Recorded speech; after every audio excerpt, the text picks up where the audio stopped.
Okay, so this is Ursula von der Leyen. This is how everything started with the sanctions. Listen to her. That we isolate and hit Russia's economy even more. So we propose sweeping new import bans on Russian products. This will keep Russian products out of the European market. Okay, this is her basically announcing another package of sanctions. Today, we will present a package of massive and targeted sanctions to European leaders for approval. With this package, we will target strategic sectors of the Russian economy by blocking their access to technologies. So this is her basically saying that the Russian economy is going to suffer because of these packages of sanctions. We will weaken Russia's economic base and its capacity to modernize. And in addition, we will freeze Russian assets in the European Union and stop the access of Russian banks to European. So this is her saying that Russia is using gas as economic blackmail. Announcement that it is unilaterally stopping gas deliveries to certain EU member states is another provocation from the Kremlin. But it comes as no surprise. This is her confirming that Russia will be destroyed, the economy will be destroyed, but Europe will prevail.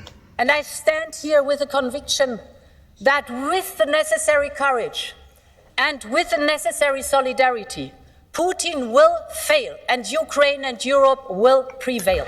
This is her saying that Russian people don't want a war, and she knows that it's only Putin that wants war. Millions of Russians do not want war. President Putin is trying to turn the clock back. This is her saying Ukraine and Europe will prevail. Slava Ukraini. And all Ukrainians, glory to a country of European heroes, Slava Ukraine. Okay, so most of these statements happened in 2022. We are now in 2023. The main question we need to ask ourselves, as she say, if this is a democracy, who elected her? Who elected her? Because, back in December 2022, she tweeted this. She basically said that Russia or Russian economy was in shambles, okay? This is what she was saying. It's going to increase, it's going to get worse, basically. So, Germany, the country where she was born, okay, they fell into a recession in the first quarter of 2023, putting Europe's largest economy out of a step with the rest of the continent, because the other European countries, apparently, they're fine with inflation, apart from the UK, obviously. So inflation remains very high in Germany, at more than 7.2%. And this was back in April, okay, despite the gradual decline.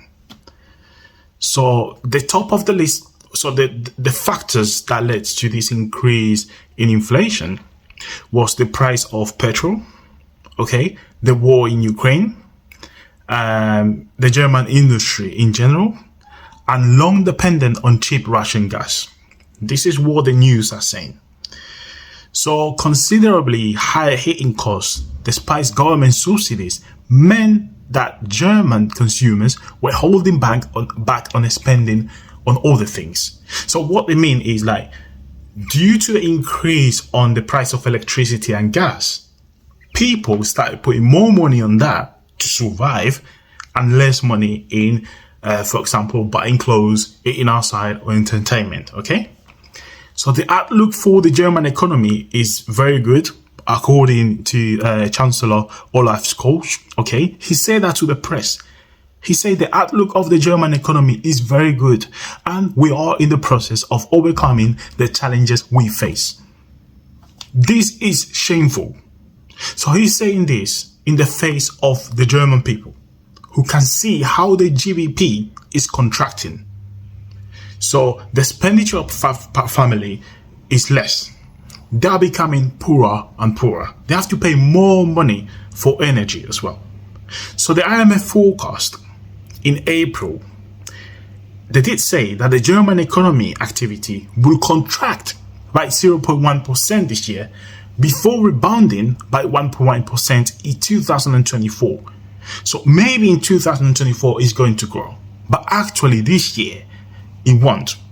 So Olaf Scholz, he say they're investing in green energy and I don't know, some production of batteries in Europe, and this is the main reason why the economy is going to improve. So he's asking the German people to trust him.